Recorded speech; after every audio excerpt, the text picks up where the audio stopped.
What are you two talking about? Oh, nothing. Just the end of the world.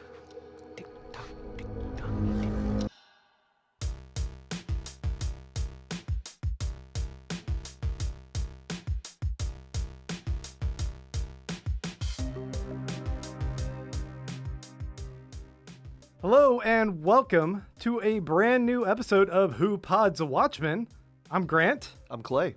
And we are talking about episode 5 of the series. This is the halfway point, Clay. Yeah, we're more than halfway there. Yeah. I know some people might have been wondering if we're doing a skit this time. Is this a skit? Did we get a lot of messages on the skit?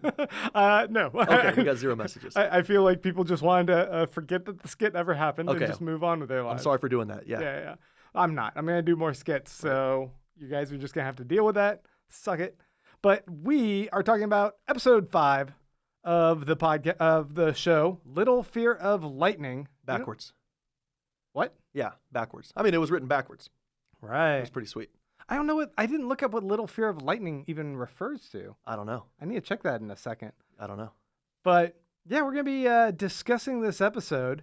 And if you guys are new to the show, I mean, welcome, checking out episode 5 of us, but awesome. Glad to have you guys here. We are a weekly companion podcast for the Watchmen miniseries, and we like to do a breakdown and review. Every episode, we try to jump in about an hour after it, and it's always like this kind of quick scramble to get over here to the studio, here at Permanent RCRD Studios in Austin, Texas, and try to put everything together, figure out the videos, and then put this all together. But we're here. Yeah, it works. We're doing it. Yeah. And we're going to dive into this because I'm super excited. This was a Looking Glass episode. Yeah, it was awesome. I think we all needed it. I think we all wanted it.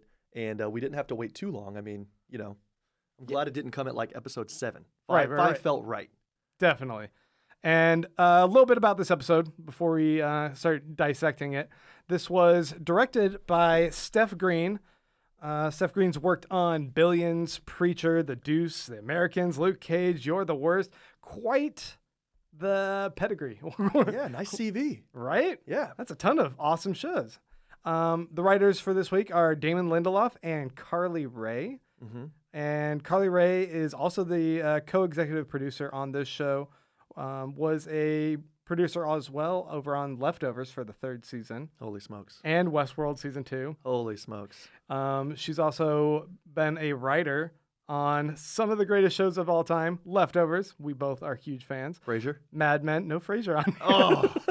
Oh. Mad Men, Constantine, Mindhunter, Bastard Executioner. Just a huge list of great works. And we're really excited because, cross your fingers, we might actually get an interview with her in a couple days. You don't say. Yeah. You know what my first question is going to be? What?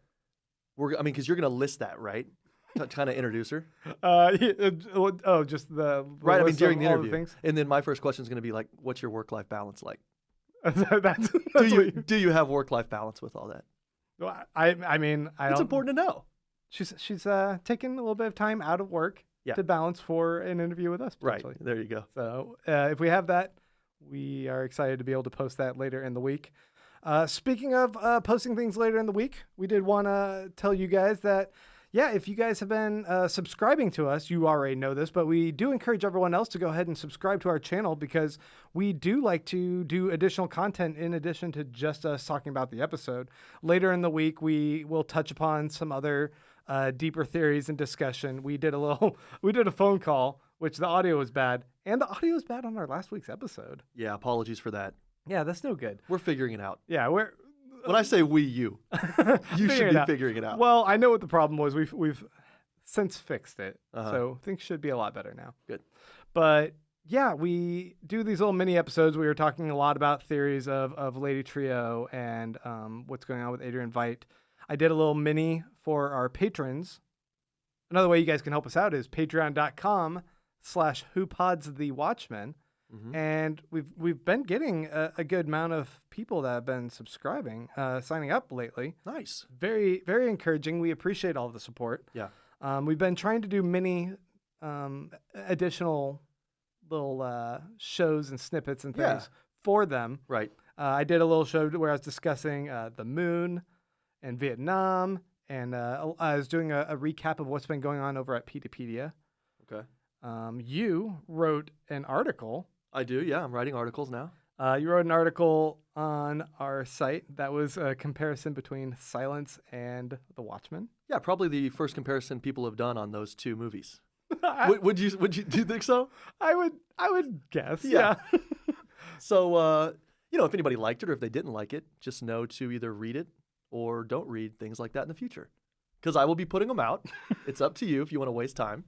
Well, I appreciated it. And hopefully our patrons did well. We wanted to give a couple shout outs to some of our latest patrons. Thank you to Angelica, Austin Ken, Fernando Rodriguez, Jasmine Quinones, Joe Johnson, and Philip Lay. Awesome. Yeah, we know Phil. Motley crew. Yeah, but it's we're glad to have all you guys as patrons. Thank you so much for your patronage. Once again, if you guys want to help us out, that's patreon.com/whopodsthewatchmen. Okay. Are we done? Are we done with all this? We're done with the plugs. What'd you think about the episode? Okay, the plot of the episode, real quick, is they wrote, the origin story of Looking Glass is revealed as the truth behind the greatest hoax in American history, as is the greatest hoax, and the smartest man in the world plots a daring escape. I can't say that word. Yeah. What did I think? Loved it. It was brilliant. Yeah. I loved it. I mean, pure joy. I kind of was thinking, it's funny that they started with the kind of radio tuner at the beginning, right? Right. Because it really felt like Lindelof. I mean, this is cheesy as hell, but Lindelof really like dialed it in. This felt like You think he dialed it in? He dialed in like pure Lindelof. No, I mean, he didn't like phone it in, call it in, mail it in. That's why I thought you meant that. He dialed in his quality and got it like it just felt like a classic Lost episode. He was fine-tuning. Yeah. He was fine-tuning it. I mean, and it was awesome. Like, he found his the pacing and just kind of the way things were revealed. Didn't it feel like a Lost episode? Yeah. I mean, it just felt fun. It was a lot of fun. Well, we definitely got the flashback kind of quality, right? That a Lost episode has. Yeah, absolutely. And I mean, it was kind of like these little snippet flashbacks, and then of course, more and more is revealed as you go on. What do you think about this? Oh, about the drink? About the cider. Yeah. It's good. Yeah. What is this? I don't know. You didn't want the cider at first. You balked at it. It's Argus cider, lagered cider. Uh-huh. Right on. Yeah. And I just took the first sip, and it was great. This is out of Austin, Texas. We're Inspired out of Austin, Texas as well. We are out of it, and we are in it. And anyway, we're drinking cider in it. Yeah, this felt like a real Lost episode. I thought the soundtrack was kick-ass. I thought this really felt to me like almost just like kind of like the what was the Lost episode? What was it called? The Constant or whatever? Yeah. I mean, it's just one you remember. This one I think is one I'll remember. And I really felt, I think I was telling you this before, after what? I mean, I know I joined on a couple of weeks later or into it, but that's about 9 or 10 weeks of looking at the comic books for me, right? And then now it's 4 weeks and then maybe a couple of weeks in between. But that's like 3 or 4 months of like taking notes each week and really kind of like diving in. In this episode, I really thought, I just want to be a fan and just sit down and watch it, and so I didn't take any notes during the show. And this was like an awesome episode to do that too. Because it was just fun. It was just like a popcorn fun episode. I'm actually a little jealous that you just sat down and soaked it in. Yeah? Because I was just constantly like pausing, taking notes. Wikipedia. Pausing, taking notes. Yeah. Checking out what that was. Oh, was that a reference to this? Yes. You're good at that though. Which is a very enjoyable way for me to watch it. But, also just kind of unplugging and just soaking in and basking in an episode. Basking in George Michael. And a little bit of careless whisper. I think there's something to be said for that. And maybe I was limiting myself a little bit.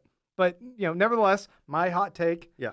I thought this was a powerful study on character for Looking Glass. I think they did a lot of pretty big reveals plot-wise about like what's been going on. Like we have a lot more insight into Senator Keene and into the Seventh Cavalry and what their mission might be. We have answers into what happened with Judd.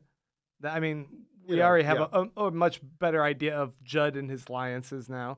And I think a lot of that is kind of queuing things up. Like I heard that by the 7th episode of this is 9 episodes. By the 7th episode, it was going to pretty much be in a place where, all right, we've established a lot of we're starting to wrap up and do info dumps and solidify what the plot was.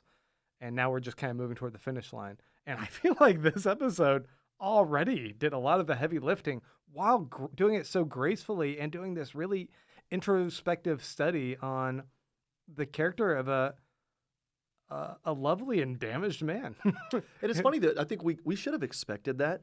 You know, I mean, looking back on it now, he wasn't a bunker when we saw him last week.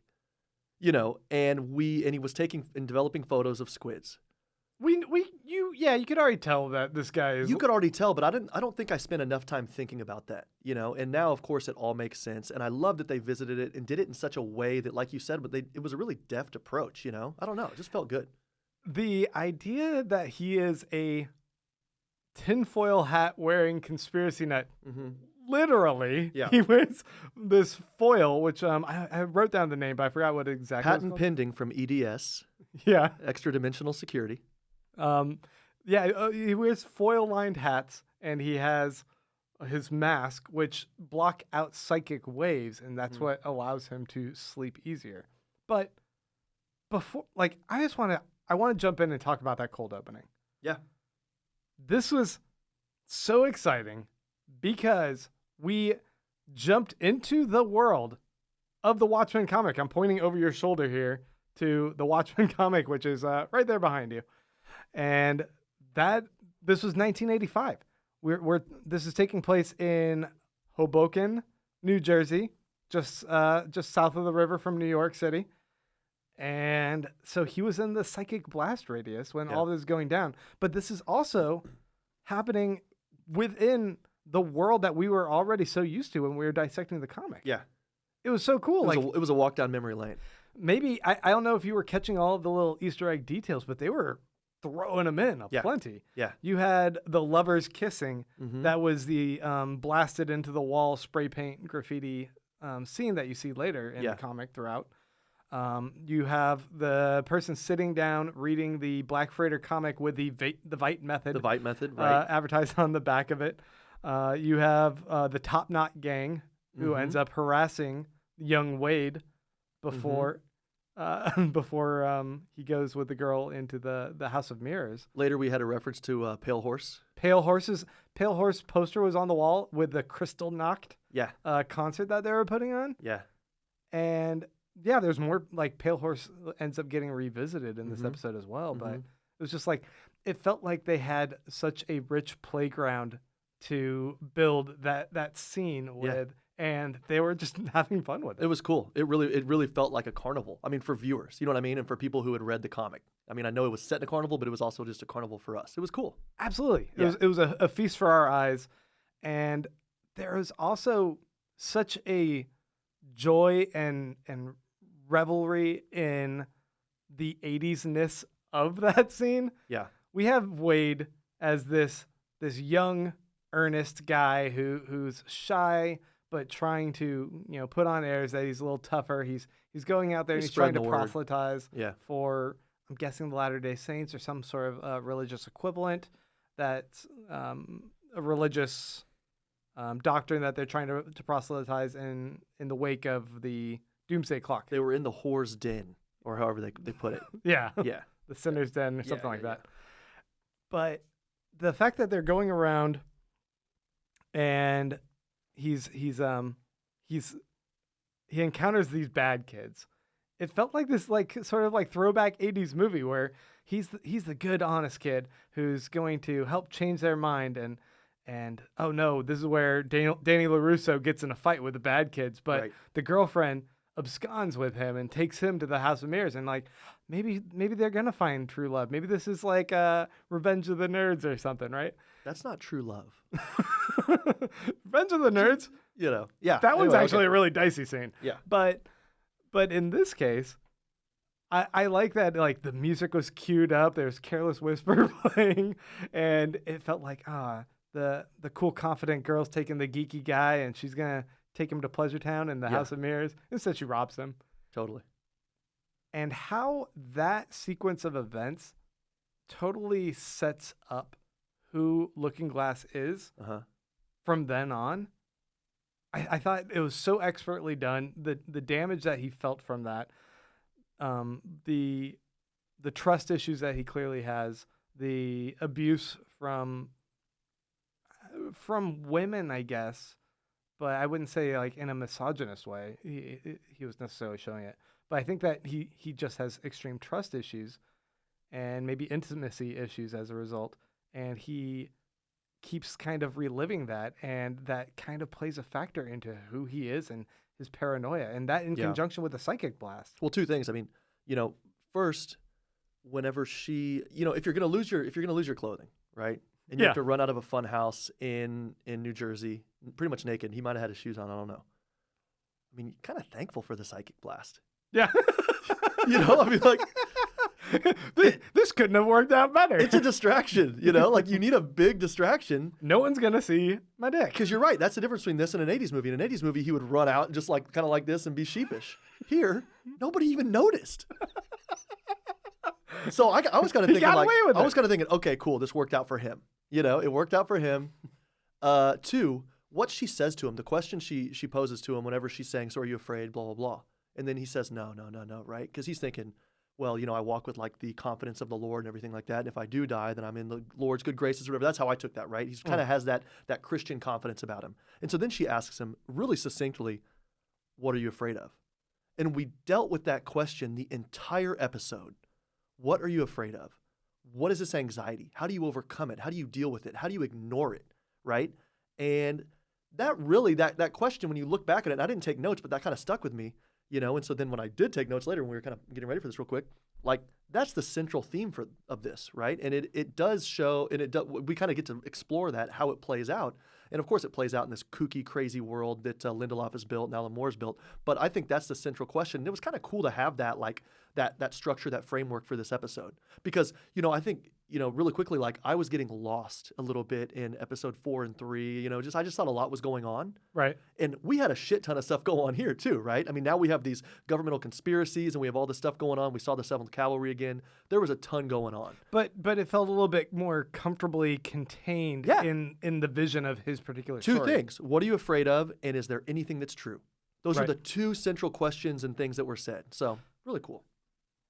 The idea of fear, like what you fear, also came back up again with Adrian Veidt's master plan. And that's exactly what he did to everyone. That's the central theme of the show itself, or at least, or even grander than that, the Watchmen itself is fear of each other, fear of yourself, fear of the other. Mm-hmm. And the squid attack was meant to draw fear in a new direction, a new focus, so that you are no longer afraid of your neighbor in another country with a bomb. Mm-hmm. You guys could all come together and collaborate and drop your weapons. There's a bigger threat over yonder. Yeah, because there's an extraterrestrial threat. Yeah, right. And so, you're right. Transdimensional, extra-dimensional. Transdimensional threat. Yeah. And I just want to say this too. I don't know if it was the phone call we did, which again, sorry for the bad audio, or it was last episode, which sorry again for the bad audio. We gotta stop apologizing. We seem unprofessional. Yeah, right. But you or Steve Jones, fucking Steve Jones. Steve Jones. One of y'all or both were right about the mirror scene and the nostalgia pills. Steve Jones. Well, Steve Jones was elaborating on the pills themselves being a nostalgia pill to link to of past history. He called it. Yeah. And that ties right into what Hooded Justice was saying, or Will Reeves was saying last week when he was talking about how those are to help with his memory. Those are his memory pills, but he wasn't fully being dishonest, but that was him being able to dive back into his memories from his past somehow. Yeah. They're pills that are very central to him and his biology, his DNA, how they're able to take one's lived experiences and extract from that memory pills that you can bask in and relive is fascinating, especially when we think about the fact that Lady Trio's daughter was on that IV drip and then wakes up with these flashback memories of Vietnam. So whatever medicines she's being injected with is presumably some other sort of nostalgia synthetic liquid form. Yeah, form of Yeah. nostalgia, and it's playing off of, are those her memories or are those someone else's memories that she wants her to live through? And what does Yeah. this mean for the bigger end game? Can you dose this medicine out on a larger global scale, perhaps? Yeah. Not through medicine, but through a millennium clock. Holy smokes. Kind of give everybody micro doses. Micro. So you don't revisit the awful stuff, but you're kind of like, oh, yeah, I like tomatoes. Is that all? You know? I love these tomatoes that grow from trees. Yeah. You forget genocide and stuff, but you're like, oh, I do like grilled cheese. You know? That's perfect. Before we moved on from the carnival scene, first off, he's holding the jacket. He's naked. And the music that's playing, that Reznor and Ross, my buddies Reznor and Ross. Okay. R&R. That's what I call him now. It had such a great Stranger Things feel to it. Yeah. Which, especially with the mirror. With the mirror, the 80s, the era, and the synthetic music. It was really good. It was cool. Synth. That's what I mean. I don't know. Synth pop. I don't know. Anyway, I love that zoom out, but the transition from that kind of Stranger Things music to the New York with the squid. Yeah. He actually showed it. That was cool. And when they were drawing it back, when they were pulling it back, were you thinking like, how much money did they spend on this? That was my thought. I was like, if they show the squid, then it's going to bump it up a few tens of thousands of dollars or whatever. It was very impressive. Yeah. The zoom out to actually showing the squid was super rad. Yeah. That was the clear. I mean, we've already known that this isn't the same as the Snyderverse, but there was a couple. Look, Snyder, we can handle having a squid in here. It's not too far-fetched. I don't know why you always have an axe to grind. You keep bringing up Snyder. I have an axe to grind. Have you seen the TV show within the American Hero Story? You're right. I know. I'm just trying to start my week out on a good gratuitous note. fucking that was going on was definitely a dig at the Night Owl Silk Spectre scene from the movie. That was just like out of nowhere. They have to have some hardcore grind session. Well, he's sitting there eating the beans too, just like in the comic. Yeah. So it was kind of like, it was cool. They were obviously just trying to pull off of all of them. Phrasing, Grant. Phrasing. Come on. Jesus. No, but I mean, they did. I think in every aspect they've handled the source material better than Snyder. I mean, whatever. It's okay. It's okay to be in second place. Like, it's fine. That's fine. Yeah. The transition though with the still the New York music. Yeah. And then it's an advertisement by a bunch of people for like, come back to New York. It's like, come visit or come live here. It's good again. It's safe. I love how I hadn't even considered how damaged in a way like the real estate industry would be. Like it's treated worse than something like Detroit. It's like Hiroshima or something. It's like it's an untouchable land in a way, right? But this is not. It's New York City, and like they have to try and solicit people to come back there and try and rebuild it to what it was. I'm like, oh yeah, I guess a lot of people wouldn't want to fucking live there. Yeah, I mean, at least like California and Chile and stuff they could always fall off the west coast of America, both North and South America. Right. But I mean, those are like really beautiful places. Great beaches, cool volcanoes. You can go skiing, whatever. I guess you can go skiing from New York too. But New York still really doesn't have that much to offer. Yeah. I mean, I'm sorry. It's not like Northern California. Well, it's the density of people and all the culture that's what brings makes that. it cool. So if you don't have it, yeah. Yeah. But I thought just the consideration of that, I was like, oh yeah, I hadn't really thought about what that would do. So do you think do you think he was right? I mean, he's usually right about reading people. Do you think he actually did read those people, or was he kind of like projecting himself? See, that is fascinating because maybe he was bullshitting him because his fear is greater than just reading those people. Even if those people are being genuine, he might not want anyone else to go there because he might feel he's sending other people to their death because that's a haunted land. Yeah, and you know what? That's an interesting thing. I kind of thought when I was looking at Wade, kind of writing down my bullet points of his personality here, the first one I think was vulnerability. before, and we saw him vulnerable when he was like crying in the car and stuff like that, when he said that great line about, "Oh, I don't care, then why is there a tear under my mask?" or something, right? I mean, Right. awesome line, Jesus. But here we actually saw him vulnerable, like as a human being, like looking at the mail, you know what I mean? He has like spam and all this, or not, I don't know, whatever. And the other thing is here, he's someone that's always trying to save people and also save himself, right? Mm-hmm. Whether it's with the tinfoil hat or the bunker or whatever else. And this is somebody who's like really brave. I mean, he is trying to save people and get to the bottom of things. And he goes in with a gun against the Seventh Cavalry. I mean, I would have waited for backup, right? No kidding. And I would not have even have that. But that backup would have never come. Right, exactly. But we didn't know. I didn't know that. He didn't know that. You didn't know that. But this is somebody who's really, really brave. And you are right. So then maybe when he's looking at that marketing video, that advertisement, maybe he was trying to save people from going back to what he considered maybe like a almost certain doom. I don't know. Because the other guy, the ad man said something like, that was 30 years ago. Right. It's like, do you get the sense that there's some sort of toxic, lingering psychic resin? I don't even know how to describe it.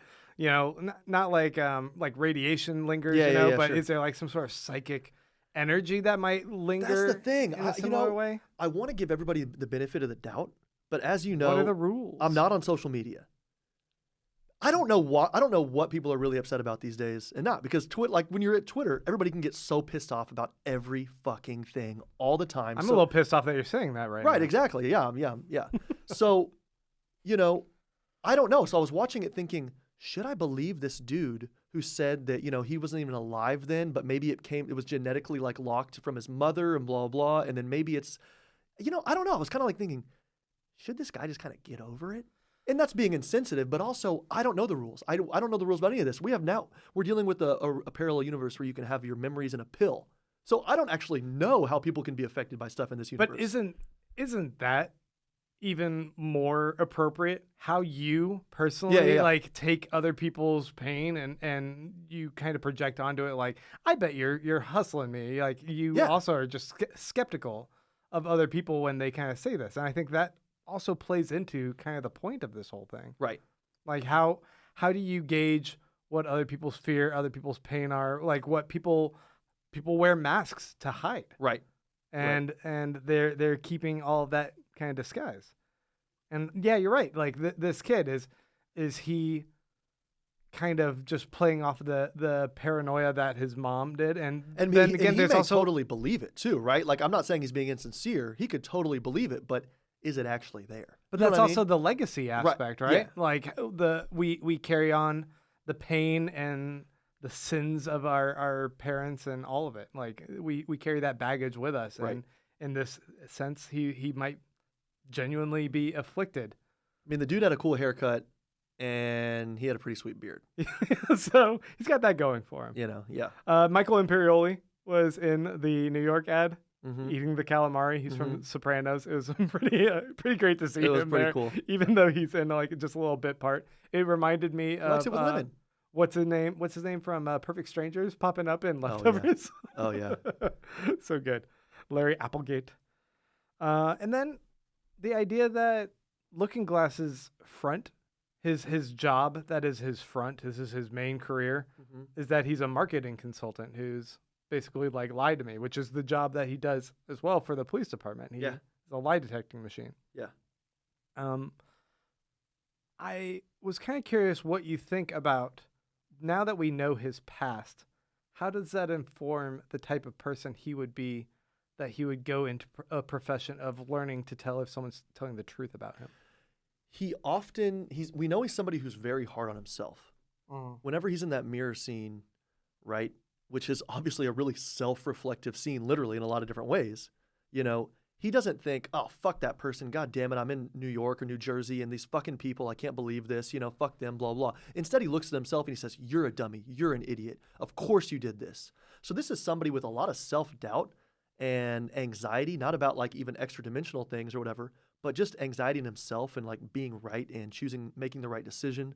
So I do think that he can look at other people's levels of honesty and their own anxieties. And like that one guy said, well, fear sells, right? And stuff like that. And he can look at that. And I think, yeah, that definitely does inform what he does.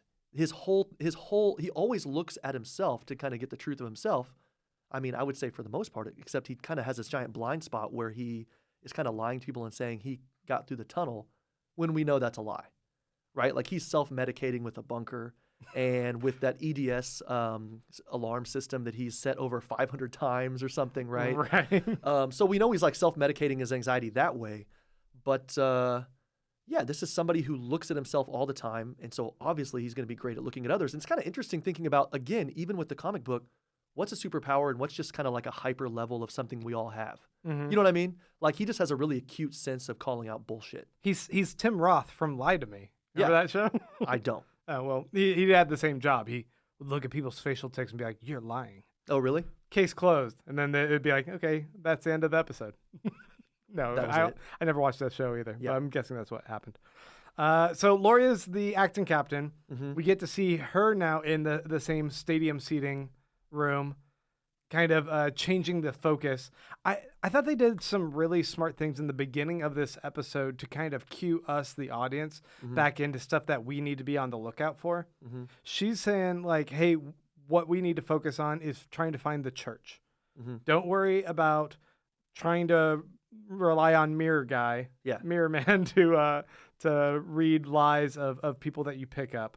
In fact, she seems to want to intentionally distance herself from costume vigilante work and just do good old-fashioned detective Yeah, work, she's right? being practical. She is. That's the name of But the game. also, I think she has a chip on her shoulder about anyone who's wearing a costume and doesn't really want to advocate for that. Like, Yeah. let's not lean on their expertise. We're they're a bunch cops. of- We're they're a bunch cops. of Let's do. foil hat wearing people. Yeah, right? yeah. Like, yeah, exactly. We're cops. Let's do cop work. you Right. know? Yeah. But the fact that like she's reminding us, the audience, like, oh yeah, they're in this church. The church is going to be important, so we need to be on the lookout for this kind of church scene. Mhm. And then on top of that, we get to the scene where we see all the police detectives like walking around, and you see Red Scare, who's just like one of the best big characters. Absolutely. Loving this guy every time I see Absolutely. him. He's eating this sandwich that's got lettuce on it. And the reminder of the lettuce is so important, but also the whole exchange with like, are you using police evidence on your sandwich? Well, I thought it was important two ways. I mean, A, to kind of prime us for looking at the lettuce again, right? And B, also just to think, okay, it's been 5 weeks now because this is the 5th episode, so maybe it's actually been, I forget how that works, 4 weeks, but really it's only been a few days. Like the lettuce is not bad yet. Right. So this has all happened in a really compressed time frame, and people are kind of dealing with things as they come up, And a third thing, I think it's important for us to be conscious of our food resources and the scarcity of it, and to make use of lettuce before it goes bad. Yeah, waste not, whatnot. Yeah. Yeah. The police evidence be damned. Yeah, I mean, that iceberg, though, looked a little wilty. Yeah. Ugh. It was romaine. Oh, was it okay. I think it was some romaine. Okay. But God, I love a good spring mix. Little rocket. we learn a bit more about Looking Glass's past. Yeah. He goes into Lori Blake's office. And so she's talking to him about the reflectine that he wears on his head. Now I read it, what it's called. Reflectine. Is that what it's called? Okay. Yeah. He's also from Texas. Mm-hmm. Well, the border. That southern on the accent. border. Yeah. But that brings up my cubes moment. Yeah? That brings up my cubes moment. Is it that mustache of his? That big- It's not. It's not. It's actually his pronunciation of the word Tuesday. What did he say? Tuesday. Tuesday? Toosdee. Is that? And he does it so well. And I think we actually had a viewer, listener, whatever. She mentioned the fact that she thought that, what's the senator's name? Senator Keene? Yeah. She thought that his accent was a little overdone. But I have heard people, and, to Wade's credit, I mean, what's the dude's name that's behind Wade? The actual- Tim Blake Nelson. Fucking awesome. He's amazing. And I apologize for not knowing his name. I just don't know anybody's names. I mean, I've known you for 15 years, and I still forget your last name quite often. Grant Davis. Right. Yeah. So his accent is, like, perfect. Just like his I mean, everything he does is perfect, and that's, of course, why this episode was one of the reasons it was such a joy. So, yeah, the Cubes moment was his pronunciation of the word Tuesday, because it was right on. We're Texan boys. Yeah. I mean, okay. But you more so than me. Like, you've grown up here your whole life. Yeah. And have you heard people say Tuesday? Absolutely. Is that what your dad says? My dad doesn't say that, but there's a thrift store called Tuesday Morning, and it's where you can get like, surplus stuff, stuff that, whatever, obviously. But it's all new stuff. It's not like thrift store. And my grandmother volunteers there, and she says Tuesday the same way. She's like Tuesday morning. Tuesday. That's a good little Tuesday. Cubes moment. I like that. That's nice Cubes moment. For anyone who doesn't know what a Cubes moment is, it is when you find something that is just interesting, delightful, something that resonates with you. It's in reference to the green sugar cubes from Watchmen, which Clay delighted in. Yeah. That was your favorite. Now it's a thing. Yeah. Okay. Okay, so there was another moment, they did a great job reminding us, the audience, of a few things that allow us in a way to be like the detectives along the way. Yeah. It's like validating when we see the romaine lettuce drop off the truck, right? Totally. I got so excited. Aren't you like, oh, I know. Oh my God. I know before. But even before that, didn't you think the truck looked similar? Yeah. Oh yeah, and I thought it was And right I was like, there. oh, we can't see who the driver is. Oh my God. Yeah. Holy shit. So I thought that was perfect. We also find out from when Laurie's talking to him that Laurie's direct. She's like, so what's up with the pills? I bugged your desk. Which the bugging of the desk becomes very important at the very end, too. Yeah. So it was a great moment to like foreshadow these other events that are going to be the downfall of Sister Night. Yeah. In a way. The episode was structured wonderfully. Yeah. I love that. I love how Laurie Blake how Gene Smart's playing her, but how she just doesn't give any shits. No. Yeah. She's like, oh yeah, I bugged your desk. No biggie. I'm going to tell you straight up that I did this. And also, you're going to sit across my desk, right? Mm-hmm. And I'm just going to kind of talk shit to you and your whole persona and everything that you stand for and do. And I'm going to say that the reason you even wear a mask, even though he has done like good police work, and I would assume has saved a lot of lives, right? And done he's, from all intents, like from everything we know about him, he's an honest, good dude, right? So he's probably done good work, and like the city of Tulsa is probably lucky to have him. Yeah. And yet she's still going to sit across from him and just talk absolute shit to him. And just make him feel like shit. And make him feel like an nothing. asshole. Because she is, Yeah. Yeah, she's an asshole who hates herself. Mm-hmm. And she hates everyone who's following in the same footsteps as she did in the past of wearing the mask. And so she projects onto everyone else how she felt about herself. Yeah, because she's going to go to a motel room with a big blue mag light, the cold steel of a big blue mag light flashlight. I don't know if you saw the extra information about that. Of course you're not. bringing up the big blue dildo. Yeah. I call it a mag light. PDpedia had the diagram of the schematics for how that was built, and it was built by a company called Merlin Corps.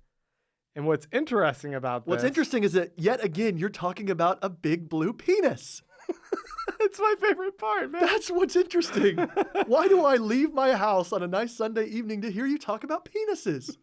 I'm tired of it. You know why. Yeah. But there's two documents that were released for episode 4 on PDpedia. And one was this schematic for how that was constructed. It's got like all these notes. It's very technical. And it's like, make sure you wash every night after use or whatever. Like little details like that. Okay. Sorry. But it also has an interrogation with Laurie right after she gets picked up in 1995 when her and Dan get picked up. Oh, wow. Okay. And it's the notes that are there. There's some that are scrubbed out, so you can't read certain stuff. It's redacted. But within that, we learn a bunch of really interesting details, including that they were picked up in 1995 after they clearly were in disguise, in their costume personas, stopping Timothy McVeigh from bombing Oklahoma City. Holy smokes. She discusses how Merlin Corps... how the suitcase, she's carrying a suitcase at the time. It's the same silver suitcase. They're like, what's in it? Give us a combo. She's like, it's a big blue dick is in there. And they're like, why would it be a big blue dick? She says, my ex-boyfriend, Dan Dryberg, made this as a big fuck you to me when we broke up because he thought I was still pining after my old boyfriend, Dr. Manhattan.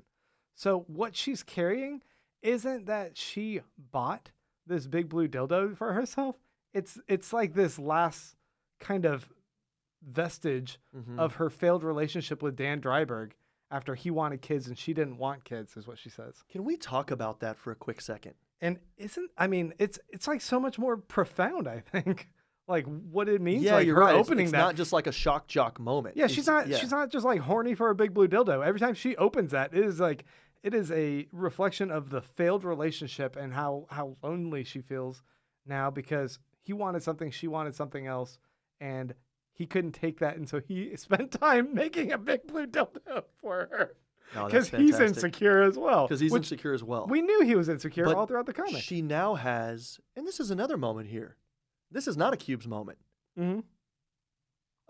The owl that never gets to see the light of day, which she obviously still has thinking about Dan. Yeah, Right. Maybe it was theirs together. And I thought that, yeah, maybe so, huh? Get them. I mean, thank God she got the pet. You know, Yeah. during a breakup, like, I mean, Well, as you know me, like, he's thank in God you get the Yeah.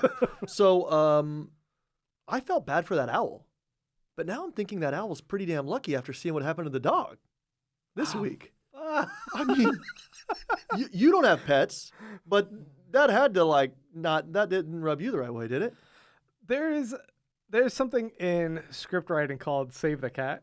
Okay, I don't know this. The idea that if you put like an animal in danger, then you try to rescue it. People are going to root for the person that's rescuing the animal or rescuing.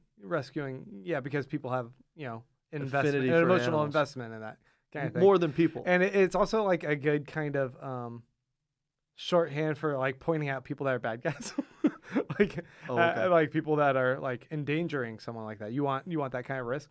Here, in a way, it's like it's such an afterthought. Like put the puppy in the incinerator and don't even think about it. Like, oh, do you want this puppy? All right, burn this on to the next.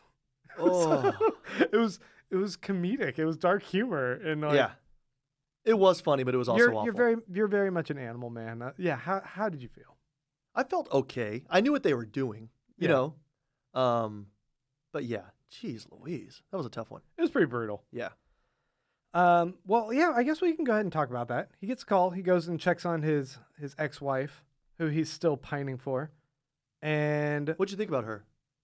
I thought she was interesting. Like she's strong-willed. She seems like she's kind of fine in her own place in the relationship, and she gives enough details of why it didn't work out between them, and it's clearly that he couldn't get over his paranoia and insecurity to a point that they could be in a healthy relationship because he always felt that she was going to abuse him and leave him in a way that didn't actually reflect what actually happened, in a way that he Stop might saying reflect.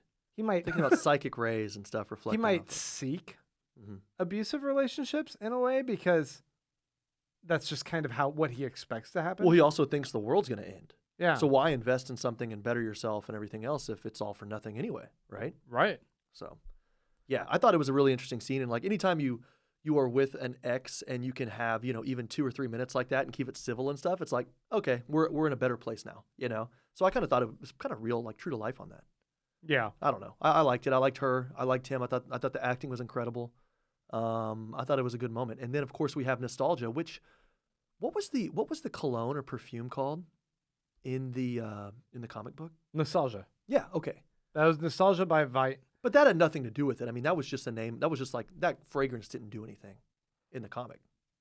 No, but I would assume that the branding wise, He was introduced. He was kind of like that priming. Veidt was also involved with what these nostalgia pills are. Yeah. They say briefly that these pills are outlawed along with cigarettes. Cigarettes are also cigarettes. Interesting, huh? cigarettes are outlawed. I mean, thank goodness. But yeah, Like we talked about this a little bit ago with like the cops smoking cigarettes outside of Judd's place when he goes to his death. He's all coked up and then he goes and dies. His officers are smoking cigarettes. And like, what does that mean? And he like turns a blind eye, even though that's a controlled substance that it's supposed to be illegal. yeah.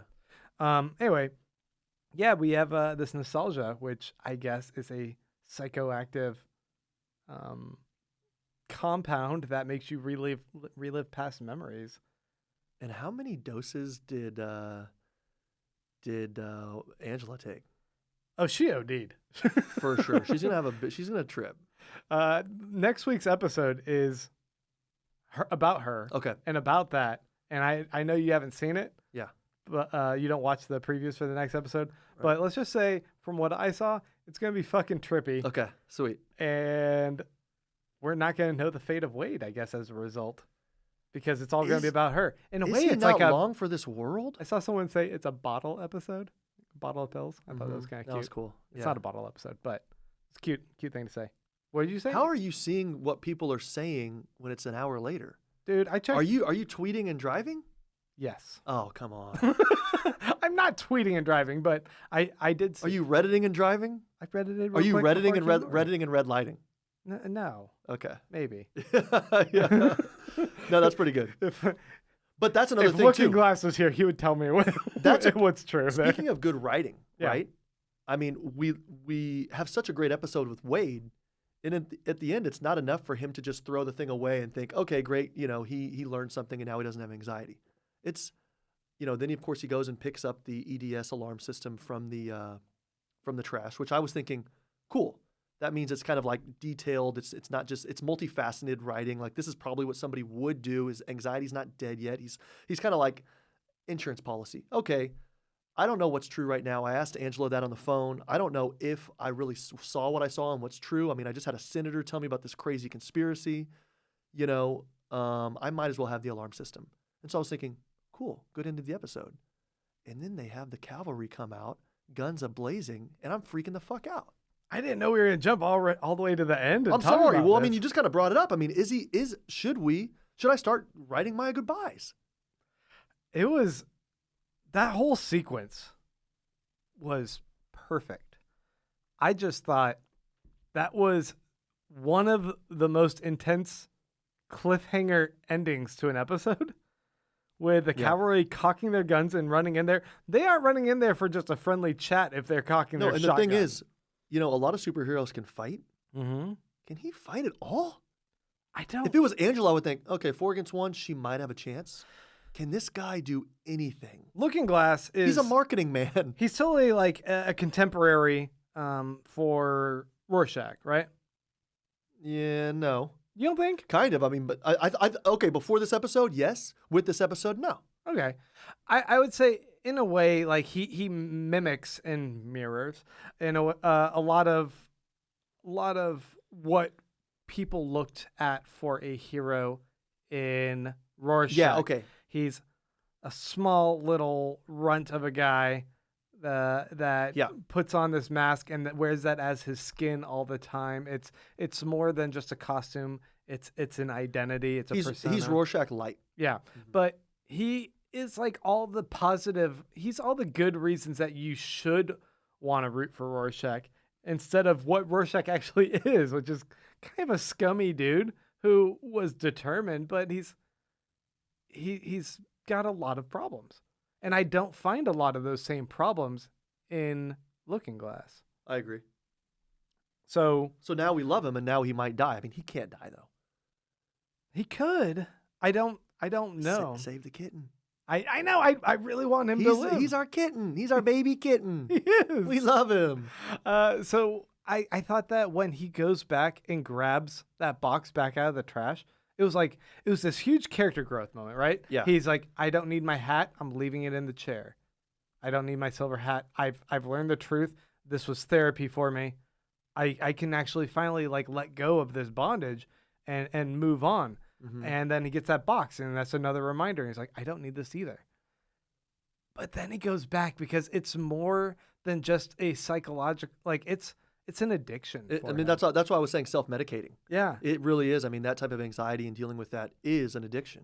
Absolutely. He needs this. And he may actually need it not just, emotionally, or I guess I mean to say he could be actually affected by the psychic blast still. We don't know. I mean, from the context of the comic book and everything, that was the intent of it, right? The psychic blast still was real. Yeah, right? Exactly. So, I mean, he actually was affected. Let me ask you this. This is interesting. It was my understanding with the psychic blast, at least in the comic book, that it just kind of made a bunch of things explode. And I'm probably wrong about this, but it just made a bunch of things explode. And then those explosions just knocked over buildings and someone dies by being crushed by a building. I didn't think someone just had their brains blown out by the psychic blast, but I guess that's what happened. Yeah. Okay, so that's what's kind of interesting. It seemed kind of peculiar that I guess the psychic blast itself was enough to cause brain hemorrhaging. So how could it turtle soup one person's brain? And I mean, we're not doctors. Right. If anybody listens to us for 5 seconds, I think they know that. How does it turtle soup your neighbor's brain and then you just get ruptured eardrums? I guess I don't understand psychic blast, and I'm kind of like looking for the answers here. I think that maybe him being shielded by being indoors, maybe him being shielded by a room full of mirrors, maybe some of that energy bounces off of that. I don't know how it works with a psychic blast. I was actually believing you and thinking that you had some like gravity to what you were saying, and then you kind of just started going like this. And I thought, I did a shrug where I'm like, I'm bullshitting you right now. Yeah. But maybe it's possible that there's something about that, as well as like there's this. It's a great superhero origin story, isn't it? In a way, to have this idea of the psychic blast of him in a house of mirrors, and it shatters all around him, and he becomes Looking Glass. Well, question. I mean, speaking of the origin story, we have that 35 years ago, and then he just does marketing, or we don't know because maybe that was his cover. Maybe he actually did marketing before that. How did he become Looking Glass? I mean, he could have just been a paranoid guy, and then does he just like after the White Knight or whatever, does he just show up and say, "Hey, I've got this idea. Hey, I've always wanted to be a costumed vigilante." He just runs into Judd or whatever at the Dairy Queen. He's like, "Oh, you get Heath Bar oh yeah, you're blizzards right. too?" Because that was 3 years ago, right? Yeah. The White Knight, Right. I think they said was about 3 years ago. Sure, but I guess, yeah, so we have an intervening 27 years or something where we don't know what he was doing. He's already a full-fledged detective that is like in charge of interrogation. With a room, like a crazy with a bubble trade room. secret kind of room. So this is not a guy who had to join as a rookie and climb the ranks. He came in with quite a CV. He wasn't Turner and Hooch. No. Yeah, they didn't put him on traffic duty. No. Which, that's an excellent point. So does he walk up to Judd at the Dairy Queen and he's like, like, "Oh, you get Snickers, Blizzard, but then you eat half of it, and then you give your wife the rest of it because she had a steak finger basket, and she's going to be a little bit like ready for something sweet after that steak You're finger saying basket." this so quietly. Right? So, I mean, and then Judd looks at him, he's like, "Fuck, we need a man like you." And then he gets this job like at the top. I just want to know, like, his career advancement is really impressive. And as a young lawyer, like, I want to go up there. Like, I'm ready. I'm tired of working my way up. How do you get to a point like that? How does he just level up so quickly? In 3 years. Yeah. But you're right. I assume that he must have always had this sort of paranoid schizophrenia to a degree. Not schizophrenia. I don't know. What do you mean? I mean, maybe I don't know what schizophrenia is, but I mean, is he not like kind of projecting sort of imaginary paranoia on things? No. I'm not sure how it's manifesting. Did he heat up the beans? In the can? Let me tell you something. In the microwave? That's bad for the microwave. Oh, wait. Did he heat it up in the microwave? I don't remember the microwave. No. Because here's what I mean to say. Okay. Here's what I mean to say. If you're somebody who puts a tinfoil kind of hat on and then a mask on, as soon as you take the hat off, you think, okay, I'm in my house now. I can put the whole mask on, right? Yeah. I'm kind of thinking, okay, like we all have our things. You know what I mean? Like every day's a struggle. Like we all have our problems, right? Right. I get it. Like I get that. If you sit down though and eat a cold can of beans and you don't use a bowl and you don't even heat it up, I don't get that. Like at this point, I'm thinking of. So no, but you know what I mean? Your argument is that wearing a reflective mask while you're in the shower, that's not crazy. Eating a cold can of beans, you're a lunatic. Listen, okay, you have a great Thanksgiving party. Okay. Okay. No, I mean, you do. I do. You have an annual Thanksgiving party. It's fantastic. I'm looking forward to it. Okay. It's going to be great. If I show up because I know you, I know maybe 10 to 12 other people there. I don't know the other 60 or 70. Probably for good reason. You kind of keep me sequestered away, right? Yes. If I see somebody in the corner of your house and they're wearing like an old 1920s or 30s zoot suit with a hat with a feather, I'm gonna think, I guess that's just that dude. That's just him being him. Okay, cool. If he's sitting there eating a cold can of beans at your house, I am gonna go up to you and be like, "Do you want me to help you try to get this guy out of here?" Right? There's a difference between wearing crazy outfits and then eating cold cans of beans. Yes. Christ on a bike. We have electricity for a reason. All right, sorry. No, that's perfect. I want to transition really awkwardly from what we've been talking about. Let's Well, actually, we already kind of covered that part. The Smiley O cereal, obviously, his second little test focus group thing Yeah. that he's doing. That's a callback to the smiley face stuff. It's I mean, everywhere. okay. Can I bring this up too? Yeah. I have the yellow watch, which is kind of looking at the callbacks to the comic book and everything like that, and the color yellow, which Right. obviously, did you notice anything like that? I mean, I know you weren't necessarily looking for it, but I noticed. I just had one, and I wonder if other viewers or listeners had any other ones. Tell me what it is that you noticed. What I noticed was his phone in his basement bunker was that perfect Watchman yellow, the kind of banana yellow.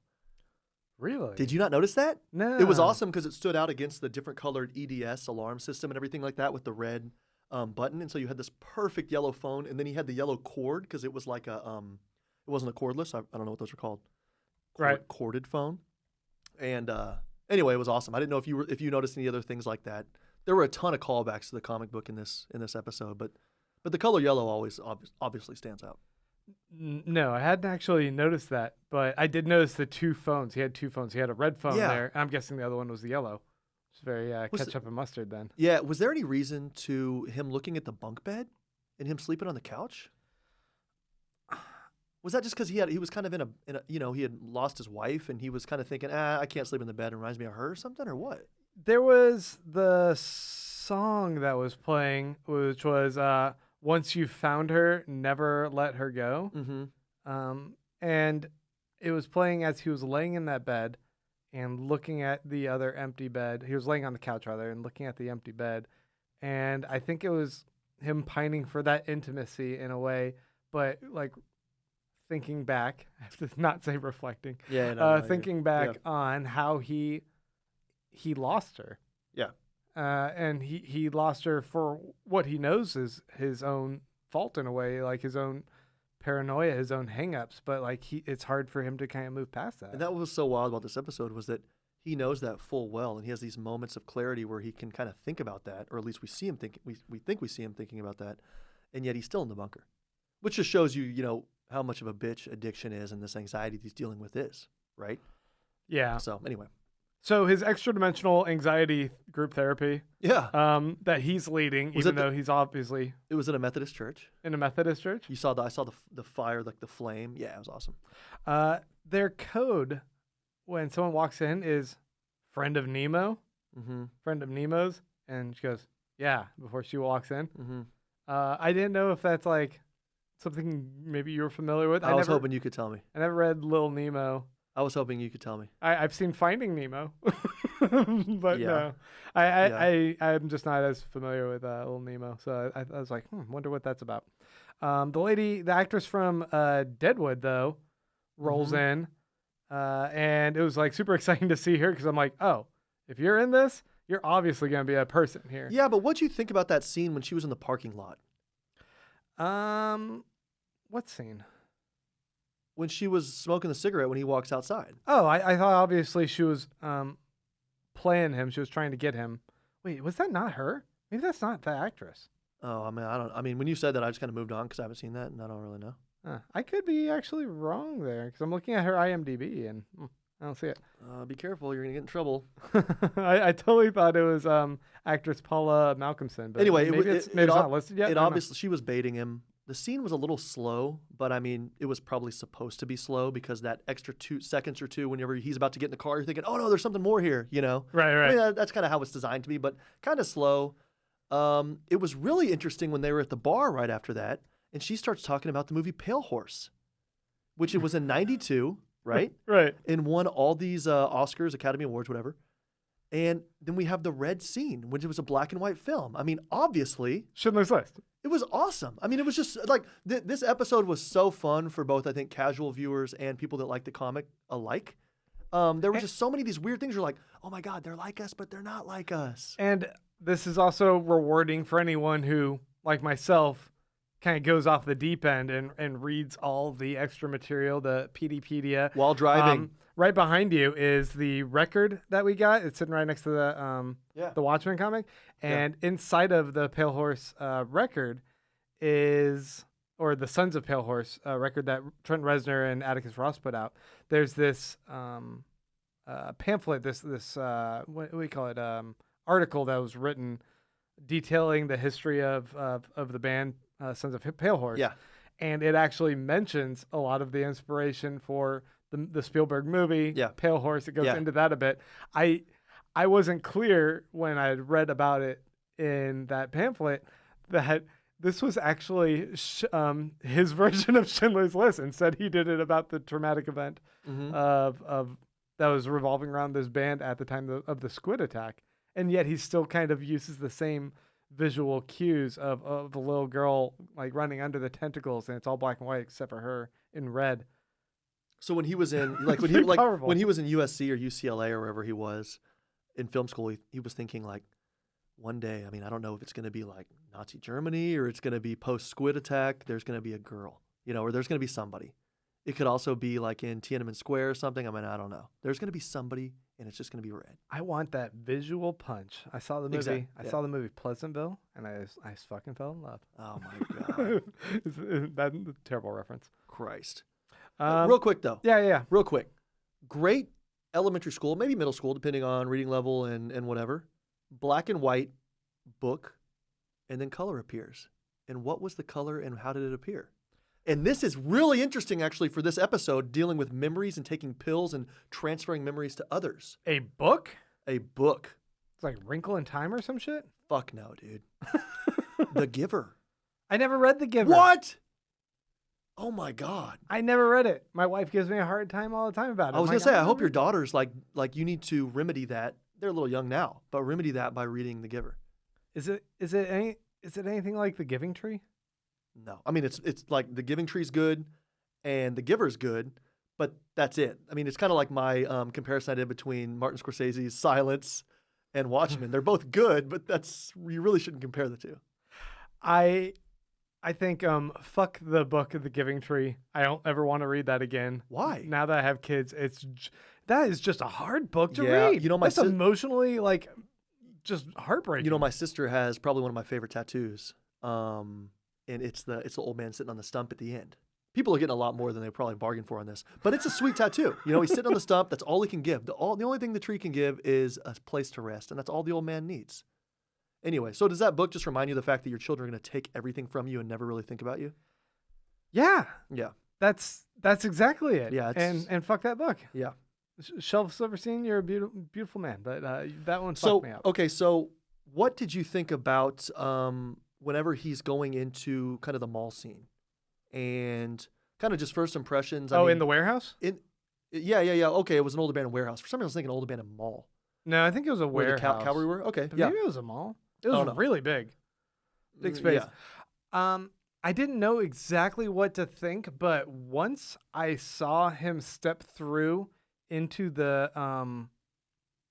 church, and then it turned to see the lights and the camera there, I was like, the whole thing is theatrics. Yeah. The whole thing is a fake. Right. And I think this is really fascinating. What actually is going on with the Seventh Cavalry, that they've manufactured this. I mean, it still seems like it's recruiting white supremacist type people to be their zealots. Right. As far as what we can glean from what Keane was saying in the scenes, but still it feels like this is theater that they're putting on. They're trying to manipulate people akin to like The Mandalorian and Iron Man 3 or something like God, where they're The Mandalorian. I just want to start talking about that show. Do you have Disney Plus? The Mandarin is what I meant. The Mandalorian Mandarin, okay. is so good. Oh my God. And that is the cutest character I've ever seen in any show. No, I know. It is so adorable. I know what I want you to dress as for Halloween next year. Or maybe make it my Christmas present. Can you be Baby Yoda for Christmas? I can try. God, that'd be so cute to cart you around. Oh man, can I ride on your back? I'm gonna put you on like just in a grocery store shopping cart. Okay, that's close enough. And you're just gonna wheel yourself next to me. Oh my God, I'm gonna love it. You're not even gonna wheel me. Okay, that's fine. Whatever. Okay. Anyway, so yeah, I thought that was pretty wild, and I mean, when did you ever suspect that? I guess I don't understand the scene. I mean, I liked it, but he walks in there, he has this gun drawn. And I remember thinking, like, what is he going to do? Like what? nobody's running. Why didn't he wait for backup? And that just really goes to the heart of his story. What's true and what are you afraid of? He's kind of trying to confront both of those questions by going in there with one pistol against all these fucking people. You know, it's I went ahead and looked up where the title comes from. Yeah. It's a Jules Verne quote from 20,000 Leagues Under the Sea. And it's, if there were no thunder, men would have little fear of lightning. Right. If there were no thunder. If there wasn't the follow-up boom Yeah. to kind of affect you, if there wasn't the reverberations, the effects of know- it, why would you be afraid of the initial, the flash? In Pixar's Cars, Lightning McQueen says to his other race car competitor, he calls him Thunder. And he goes, huh? Why are you calling me Thunder? And he goes, because it always follows lightning. Meaning he always comes in second place. Like probably the best line from the Pixar feature film Cars. That's probably the best accents I've ever heard you do as well. Nailed it. That was just beautiful. Okay, sorry. So yeah, we have them teleporting these balls everywhere. And what if you're familiar with the comic, you might remember that Dr. Manhattan is able to teleport himself from place to place. And Adrian Veidt, in seeing this, ends up working alongside Doc Manhattan in order to develop technology for the world. But his secret ulterior motive was to try and replicate a lot of the abilities that Dr. Manhattan had. In particular, his ability to teleport himself. And Adrian Veidt eventually figures out with his, what was the institution called? The Interspatial Institute, whatever it was. Yeah. Ends up discovering how to start to teleport items.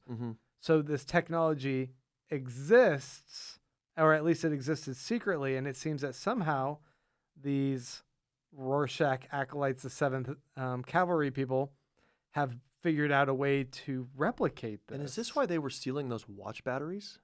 Does that acid or whatever in the battery have something to do with this? I mean... Peteypedia Okay. talks about how there was another thwarted case where I think maybe it was McVeigh, but maybe Ben was someone else, was using lithium to make these lithium bombs, is what they were talking about. Okay. These lithium bombs that this had to be stopped. And these people could be making bombs out of all these lithium batteries that they're sourcing. And maybe the idea is to... What if... No, please, yeah. What if Seventh Cavalry were looking to replicate what Snyder did in the movie? What if the idea was, instead of the squid attack, they're like, we're going to use those teleporters to drop a bunch of bombs everywhere and have explosions that wreak havoc.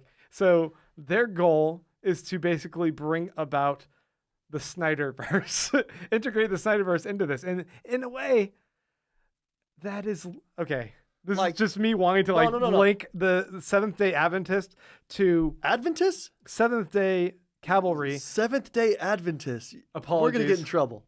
The Seventh-day Cavalry, I want to somehow link them to these crazy zealot bros, the extreme fandom that is Gamergate, that is like all these... Pizzagate, these fanatics online that are these gatekeepers of fandom and are really, I think, in cahoots with white supremacy in a way, a lot of times online. Like it seems to go hand in hand. And if there's a link between all of that and this meta commentary on how Seventh Cavalry are the people who idolized Rorschach in a way, just like the 4chan, 8chan fans who idolize Rorschach, this might get me more in trouble. But they want to... If 4chan users are listening, they can just sign off. But if they deify Snyder, and if these people's ultimate goal is to bring about something akin to that with just a bunch of explosions through the being teleported in, that'd be kind of funny as well. I mean, I really wonder because, I really enjoyed this episode so much because I tried to view it just as somebody watching TV on Sunday night, just as a fan. I took notes after, obviously, but during the show, I just watched it. And it was a lot of fun. And now I'm thinking, fuck. Obviously, one of our favorite books of all time series is King Killer Chronicle. Right. I mean, bar none. I mean, that's just like an incredible set of books, right? And when we look at it, he's already, I mean, if he ever gets around to it, which take your time, whatever, but he's promised to wrap it up kind of with the third book. Okay? I'm kind of getting to a situation now where we have, 6, 7, 8, 9, 4 more episodes. This was enough just going on this storyline to take me all the way through episode 9. I mean, we did not talk about the Millennium Clock at all. So how does the Seventh Cavalry interact with the United States government, which is Keen, interacting with Lady Trieu, right? Interacting with Reeves, interacting with Lori, with Dan, who's in prison. I mean, holy shit, this web is big, and I'm freaking out thinking, if this is really just a 9-episode miniseries, are we going to get to this? Is this going to be Game of Thrones rushed? Well, I don't know. I'm kind of worried. We have our lingering question. Mhm. Who killed Judd? Who do you think now as of week 5? We've got some more information. We now know that Keen is in cahoots with the 7th Cavalry. We now know that... The easy answer is Keen because I don't like him. But he's the one asking, like, who killed Judd in this episode. And yeah, the person, whoever smelt it, dealt it. that's the rule, guys. Who smelt it, dealt it. No, but I mean, I think that Hooded Justice being right by it, he could have very well killed him if he knows he's part of the 7th Cavalry and they're up to something that's And also, no good. what's so funny is that now we're talking about, okay, he's part of the 7th Cavalry. Okay, I get it. He's part of the deep state. I mean, if people are listening, I'm doing quote fingers because that's fucking bullshit. Right. But he's part of the deep state, whatever. Are we just like forgetting that he had the clan outfit? Because the cavalry don't wear clan outfits. So the whole thing, like, what's going on with the clan outfit? Well, Is this a polar bear? Is this Lindelof's polar bear? No. I think that it's kind of, I don't know, man. I don't know what to think. That's what I'm saying. But, okay, episode 4, when you didn't know what to think, was it too much and this is now fun? Or is it all fun and all too much? Like, how are you feeling? It's all fun. Yeah. I'm excited for where it's building up. Admittedly, it's like just trying to process like all the different details of this it's a fun game, but it can at times be a little bit overwhelming. Yeah. I mean, here's the thing. Here's how overwhelming it is. Okay. We've now been talking for probably 4.5 hours. Okay. And It's been an hour and 12 minutes. okay, so we're still good. Actually, that's kind of short for us. We have not even talked about Veidt on like the moon Io or wherever the fuck he was. I mean, we have a human that's in leathers, okay, and like an old spelunker, like steampunk Captain Nemo. Actually, speaking of Nemo outfit, and he's on a regular rope that he's threaded probably from horsehair or something, and we have not talked about that. If that scene was in When Harry Met Sally, that's the first thing you're talking about. Yes. Absolutely. If that's in Notting Hill, that's the first thing you're talking about. But this is so crazy. We're talking about Tulsa, Oklahoma, instead of the fucking solar system. The bonkers ass scene where he shoots himself out of the biodome. It does an SOS with dead bodies. We have not talked about that in, I don't know, hour and 12 minutes. And that's because this show is fucking nuts. It's fucking nuts. It's amazing. And you're right. He's made himself a skin suit out of the dead bodies of all those people. Because where else is he getting the skin, right? For the leather? I don't know. He's skinning all those humans. Well, he got in trouble whenever he killed the buffalo or whatever it was, or cow. Yeah, he could kill that, but he can kill as many of his Mr. Phillips and Miss Crookshanks as he wants. And I bet he's stitching together their skin. So that's what season 4, whenever it was like kind of the red wedding or whatever. That's why. Why? Maybe he was like, I'm going to get some anger out and frustration, but I'm also going to get my suit. Remember, because in the last episode 4, yeah, he killed all those people in his. Remember? Yeah. So, you think he was like sourcing a bunch of skin from them? Well, I don't know. But I just mean to say that the whole thing is insane. And now we know that, okay, I guess he's in kind of like a protected biosphere kind of energy thing. I mean, right? Right. He's actually on this moon, right? It's not a transdimensional thing. He's on this, and I keep saying moon. I mean, I don't know, right? Isn't it like... No, it was a moon of Jupiter, it seems. I don't know if The Io's one only of the moon moons. I know is Io, so I said that to feel smart. That seemed pretty smart. Okay, cool. So I'll take it. So he's on Io. All right. Yeah. And And the idea that, and also I loved it. Like, what was so great was he's made this incredible discovery. And then at the end of it, we're all human. And so his people know after a certain amount of time to pull him back. So then he's just like 1 second he's on IO, putting dead bodies together, making a save me kind of message, which was kick ass, right? And also I loved how they focused on the V, which was kind of like episode 5. Right. Which was fun. And also Veidt, like the V. Oh, wow, dude. Because, they I did totally that at didn't think first. about that. Yeah. Yeah. And so then they're pulling him back and he's just like being pulled through the mud. And it was like, okay, at the end of it, no matter how smart you are, we're just humans. You know what I mean? Like, we're going to get pulled through the mud. It was cool. So what was his message what did it actually say Save me. on the moon? Save me. It said, save me, and then the letter D. Duh. Oh, shit. And I was thinking, is that save me doc? Oh, no. I think he's an advocate for our healthcare system, and he's saying save med. He believes in Medicare for all. That's all it was. Bernie, guys. I mean, you don't have a Bernie, bro. But yeah, he believes Medicare for all, guys. That's okay. Well, yeah. I did not see the D. I thought it said save me. I thought it said save me D because we get that we get the reflection where maybe some internet sleuths are going to be able to zoom in on the reflection off of the the satellite and be able to see what it fully said. But when you mean that's okay? So on the lens of the satellite. Yeah. Okay. We see a little bit of what the words were. Okay. But then it flips over and we see it cut off and it says save me for the letter D. And I was thinking maybe it was save me doc. So what's interesting here is that in the comic, we talked about how he was the smartest guy in the world, whatever. I actually wasn't that impressed. I trade on Robinhood, which is a great free stock trading app. Okay. I do pretty well. Yeah. Okay. I don't need to look at 100 TVs and it's pretty easy to do a good job trading stocks. Okay. Sure. In the TV show though, he's fucking smart. If he knows in 1985 that Redford's going to be in 93 or whatever, 92, elected. Okay. Mm-hmm. And now I'm thinking, okay, he knows on that date in 2014, 2015 that the satellite's going to be right there and he has to do it by that day. Wait, am I going? What are you smiling about? Nothing. So I guess my question is, I'm liking this. No. My question is how far ahead is he seeing things? Is he the puppet master? And I mean, I'm not trying to be funny. It's a legitimate question. How much does he know, and how far does that extend? If you're fucking smart and you've looked at all these externalities and eventualities, how far can you go before it just falls apart? Well, it's so great that they're essentially doing. It's kind of like The Martian, right? The book.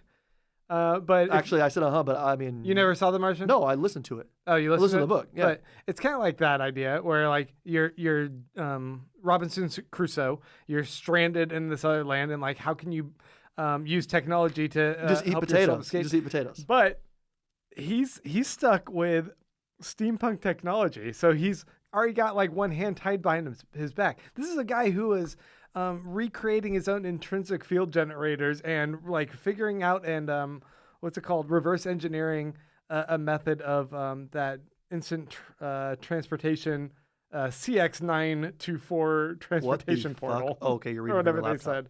Yeah.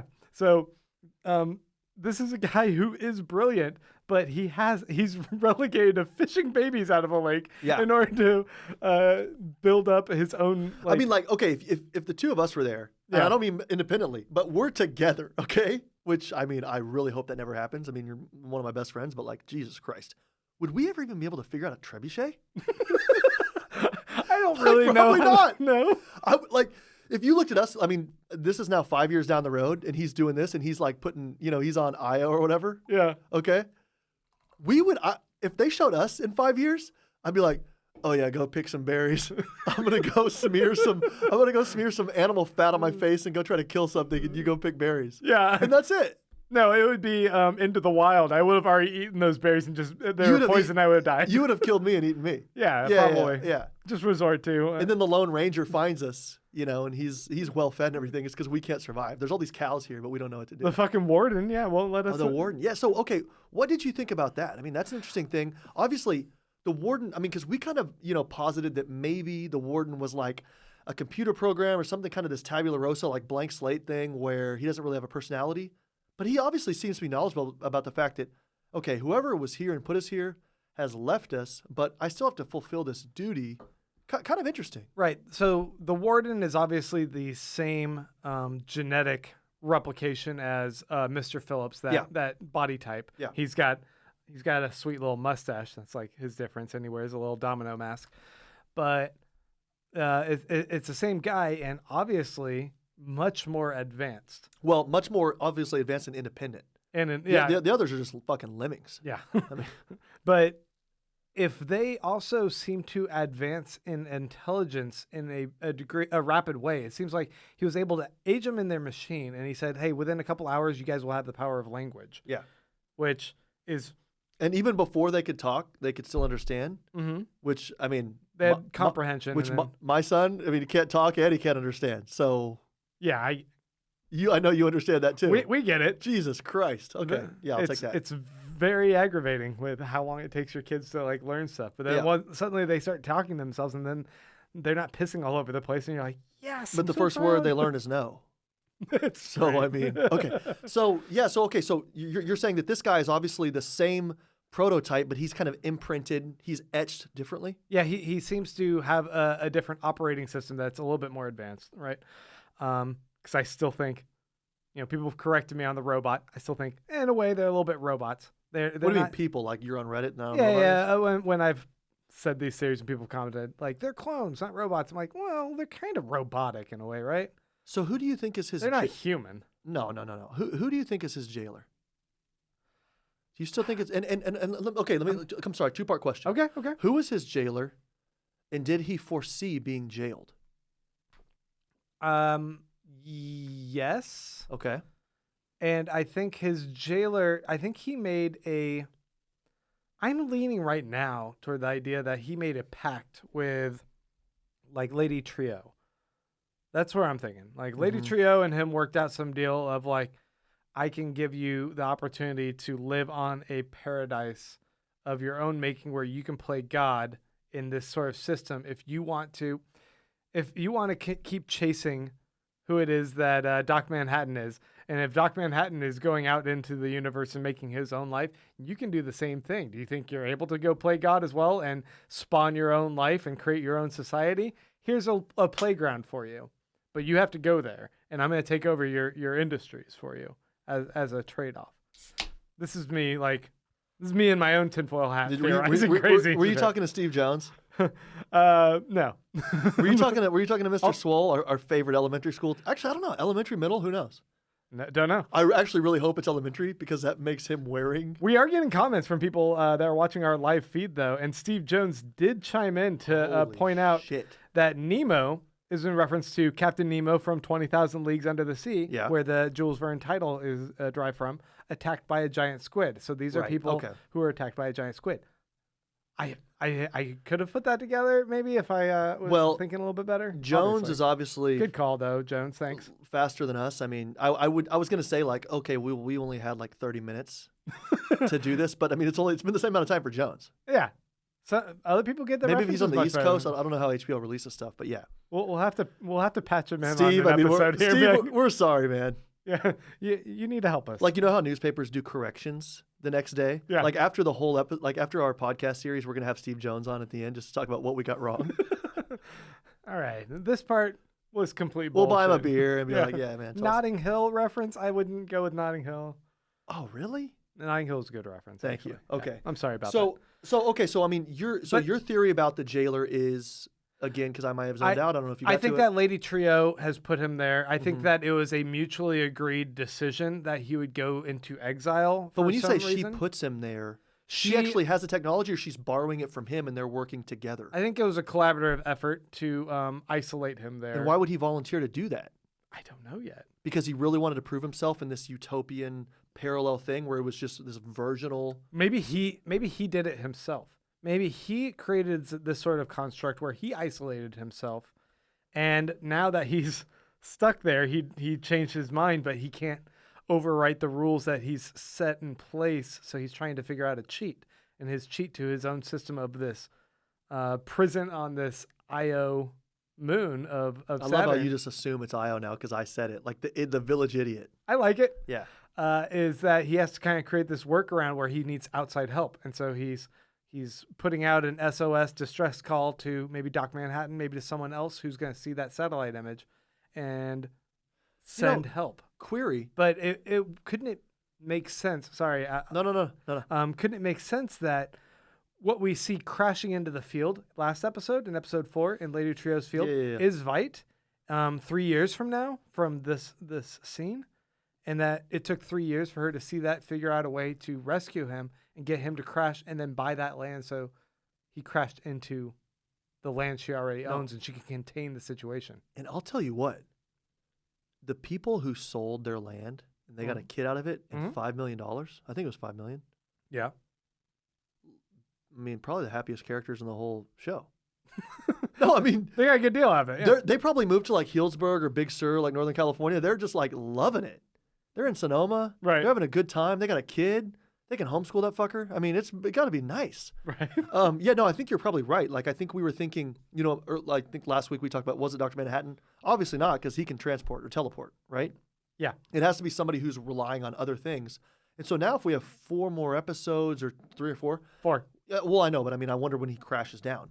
Like, if we have that many episodes, so he's now, I mean, it's just phenomenal. Like, obviously he's the smartest guy in the world. But it's phenomenal. And I guess I wonder too, okay, Lady Trio has created this Pauly Shore biodome on the moon Io. I just don't understand. Where's that technology? Like, they barely can do a biodome in Tulsa or Antarctica. You're now telling me you can do a crazy sphere on a moon? I guess I just don't think he's... listen, I just don't think... put on your tinfoil hat. The government had stealth bombers for like half a century before they revealed it to the public. Okay, whatever. So I just don't think he's as willing as you paint him to be. I really don't. I don't think he's as that. Like, why would he do it? But why would he do it? Maybe you think in the negotiations it's like a gentlemanly thing where he's saying like, oh yes, I know that I entered into this thinking it was going to be a paradise, but now I find it to be a prison. When he says a line like that, it feels like he entered into this willingly, rather than being a captive. What's willing though? Like, look, if Manhattan tells him, we can do this the easy way or the hard way. Right. I could kill you right now, or I could put you on this sweet game preserve of sorts, right, and you could live the rest of your life like in this sweet Rift Valley Serengeti type thing. Fish out babies as much as you want. Yeah, I mean, hey, he did not know the fine print when he decided. I mean, so when you say he's willing, it's like, yeah, I'm willing. Like, if you give me a shit sandwich and then a turkey sandwich, I'm gonna take turkey, and I don't like mustard. You know? Yeah. If you give me turkey, mustard, and Havarti, I don't want it, but I'm gonna have that instead of the shit sandwich. So he was willing. I don't know. I guess I just don't know if he was. Okay, I think Lady Trieu is looking out for him and she's working with him in a way. And obviously she has a statue of him, right? Right. But that's him frozen in carbonite. Hey, speaking of Mandalorian, awesome. I mean, episode 1. Yeah. Dude, okay, anyway. That'll be a different podcast, but we should talk about Disney Plus. So we'll do it for Patreon. No, okay, so what did you think about the we talked about the music a little bit. Question, what was the music when he was on the moon moving bodies around? In my head, I'm thinking that must be an interesting song, but I don't actually remember it. I think it was classical music or something. Yeah, it was a concerto thing that was going on. Yeah. I saw in the subtitles it said what it was, but I didn't write it down. But him moving the bodies was very reminiscent of Black Freighter as well. For sure. Yeah, this idea that but the bodies of those around him are going to be his lifeline. I don't necessarily think that Veidt, is losing anything. Like the Black Freighter was a story about somebody losing their humanity to save themselves and save the others around them, right? Veidt's already fucking lost that. He already killed 3 million people. I mean, maybe it was right, maybe it was wrong, I don't know. Do you think there's going to be a redemption? I mean, so far, it seems almost just as this comedic aside. We right? haven't. Yeah, exactly. There doesn't seem to be anything that's tying his plight right now to any sort of redemption for his transgressions and murdering millions. We haven't seen anything as clean cut as a redemption story, right? I mean, everybody has these reasons, and it's complicated, and nothing's clean. I mean, just like looking at Looking Glass, whenever he threw away the alarm system and then he comes back for it 30 seconds later, right? I mean, so a redemption story to me would seem, I don't know if it's like weak storytelling, because this has been this is an awesome episode. I couldn't do it. You couldn't. Well, I don't know. You're really good. But, Thanks, man. I just mean to say a redemption story just seems a little bit too wrapped up, I don't know if we're going to get that. And I wonder if we're going to get, it was interesting that you said earlier that you read that by episode 7, we should kind of have all the facts, right?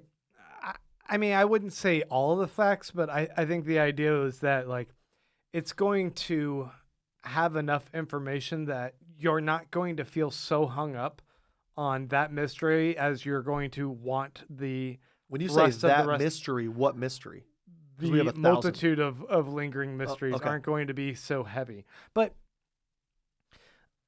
this leads me to want to kind of go on another rant about viewing audiences and how modern day shows like this are communicating with us. Okay.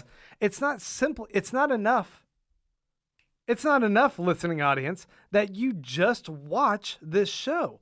There is a wealth of other information that goes into this, and I think that to a huge degree, it's actually pretty integral to the story.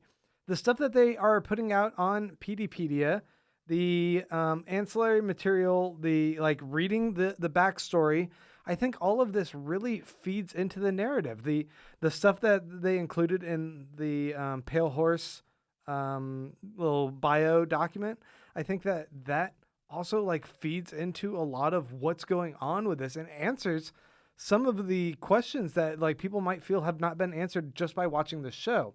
And this is the same problem that I feel like a lot of people bellyached about with Lost, where they're like, oh, but they didn't answer about the polar bears. I'm like, fuck, they did. They answered it in the show a little, but they also answered it in much more depth through the ancillary material. If you guys went online and you played the game, if you actually wanted to know the answer to these, they answered them. They gave you these things. And for people to be like, it's just I should be able to get everything just from this one source. Well, then let the mystery be. Just like in Leftovers, man, right? Yeah. Absolutely beautiful. I mean, well said. Well put. I could not Was it well said? No. I don't know if it was well said. That was but absolutely well said. And it was passionate. Let me say this, sorry to be self-help Clay here, and I know people are tuning off. Rubio just chimed in. Our friend Rubio said the music was La Cremosa from Mozart's Requiem. That's what was playing on. What does that? Can you ask Rubio what that means in Italian or Latin? What cremosa means? I can just look it up for us. Oh, sweet. Well, that'd be nice. okay, Go to sorry. Google Translate. I interrupted you. But I guess I mean to say, sorry to be self-help Clay here, right? But we all have different, we eat different foods. We have different amounts of money. We have different family, friend values. We have all these different things. The one thing that we have that's constant and that's the same is time. We all have the same amount of time. Right. So if you do choose to spend your time not just watching the show, but also delving into the Wikipedia references and delving into the historical stuff and all the beautiful references and the PDpedia stuff, and then if there's a soundtrack and you want to spend your time that way, beautiful. That's your choice, and love it and appreciate it. And of course, it's not going to be the person who's creating it is not you. So of course it might not satisfy you in all ways, but good Lord, we only have a certain amount of time. So choose to spend your time wisely and then enjoy it, because we're going to fucking die. So have a good time. No, you know what I mean though? If you don't like the show, don't watch it. Exactly. But if you're going to get that upset. Exactly. We can all complain. I literally said, the one scene where Looking Glass leaves the Methodist church was a little slow, but if I really hated it, I would not watch it. And we can not read the ends of books. We can stop watching movies. La Cremosa is Latin for weeping. Okay. You know what's interesting? I thought that. And I didn't think that. it's like how he was weeping under his mask. When he was Looking Glass was weeping under his mask. Well, I mean, yeah. Okay. So what was I want to ask you this, because we've kind of been going off the deep end, which I think is fun in an episode that was this good. It kind of just lends itself to just crazy, it's fine. Theorizing. What was your, because nice short episode we're doing here. What was your most surprising character? And by this, I mean, most unexpected character. And listen, I don't want to set you up here, so I'm going to be really honest. it might not be a, well, no, actually it's a living character. It might not be a mammal. It's just yours. No, listen. You want me to have your same answer, is what you mean. No. Okay. Okay, yeah. Okay, but listen, here's what I mean to say. Okay. Sometimes if you watch something, okay, the silence between two characters can be a character in and of itself, right? Mhm. Sometimes a door, if somebody's really afraid, and it's like a horror movie, and they're like, or like what's behind the closet, you know, or like, you know what I mean, like the closet slat, like It's a character unto itself, yeah. okay. Duh, the answer's fucking obvious now. But what's the character? And what was interesting about it? Tell me. No, I want you to seriously answer. The cactus. The cactus? At the end, the way they had the camera up, and there he's looking at the cactus, thinking like, "Fuck, do I sell her out?" That cactus became the third character in that scene with Angela Abar, Looking Glass, and the cactus. Sure, but I'm not like, wrong. I'm not you wrong. act like it's like a foregone conclusion. I'm gonna say the cactus is like the character. No. I just said what character was the most unexpected character, and it was not a mammal. I mean, like, there's not that many fucking characters. If we think about it that way, the cactus is the only. The lettuce sandwich. I don't know. Okay, I guess I could have said. Well, no, that wasn't a good one. That was probably second place. Okay, thanks. But that cactus, you had. I guess I mean to say this, right? And this is dumb, and I guess I'm sorry it was too long to say this, but in the precinct, when he's ratting on Sister Knight, right? And he looks at the cactus multiple times and he doesn't know if he should do it, and then he does it. We see him put the mask back on. And this time, he's not putting the mask on out of anxiety like he was the rest of the episode. He's not putting it on out of fear. He's putting it on out of fucking guilt. Shame. And shame. And you know what? So Lori was right an episode or two ago when she said you put a mask on to hide. And for the first time, he's not hiding from some dumb psychic link. He's fucking hiding from himself and his own actions. And that's what makes this show so good. And so when you see him do that, you're like, fuck, he's guilty and he feels bad and it's shameful. And he knows what he did, but he had to do it because of his own questions. And so anyway, that's all I want to say. Dude, okay, that's Deep. important to talk about too, Deep. though. It's deep. But because you look at it as him selling her out, and I look at it as him saving her. Because the Senator Keene knows who she is. He knows her family. Oh, he right. just He's gonna threatened kill directly, the whole family, yeah. We will kill her and her whole family unless you sell her out and make her the fall guy. And what he did was save her family. And I think his understanding of her is a degree of trust. I don't think he feels good about what he had to do. Okay, there we go. Yeah. But Yeah, I I think agree. at the same time, he knew that it was the lesser of two evils of what he had to do. So I don't think that he betrayed her necessarily. Yeah. It's in that moral gray area that he like, I had to have you admit to these crimes and you are in custody now so that your family is safe. That is the better option for you. And at the same time, I think when he said to her, tell me what's going on because I want to help you. I want to know. Yeah. Sure, he knew the cactus is listening. Whoa, But at the same time, I wait, think say that again. he knew the cactus was listening. Yeah, that's the best line of the whole podcast. He knew the cactus was listening. But he also, I think he genuinely wants to help her. I think he believes in what she's doing. I think he's conflicted right now because he's been thrown a whole lot of emotional curveballs for a person who's been seriously damaged through his life by all of this trauma. And then having Adrian Veidt say like, hey, I'm in complete collaboration with President Redford. Cahoots, you say? Cahoots. Yeah. With President Redford, who I put in that position, and you want to piss off conspiracy theorist redneck white trash? Say that the liberal president is in cahoots with the guy who killed 50 million people or whatever it was. Yeah, that's going to do it. That's going to mobilize the zealots like crazy. No, you're right. He didn't have a good option. I mean, but definitely you would agree that whenever he pulled the mask down, he was kind of like, fuck, I'm over this. I totally agree. I think that's a great point. It was a guilt move. It wasn't protecting myself from the radiation or this is my skin. It was, I want to hide myself for a minute. Yeah. No, I think you're right. That's a great point. I mean, at the end of the episode, does he have an answer to either of his questions. What's true and what am I afraid of? I would say the answer is no. He doesn't have a clear answer of either of those, and it might not matter because he's about to be shotgunned to death. Right. Jesus. I don't know. I mean, this was a complex. It was an interesting, I mean, looking glass, look back kind of episode where we just focus on this one character. But what got resolved? Did anything get resolved to you? Well, we know that Judd, Yeah. alongside Keen, are Yeah. both actually active in the Seventh Cavalry. It's resolved that the Seventh Cavalry are putting theatrics into their persona and shooting in a fake studio in front of a church because they want that to be part of the mythology of who they are. We know that Captain Metropolis and Hooded Justice were hardcore fucking.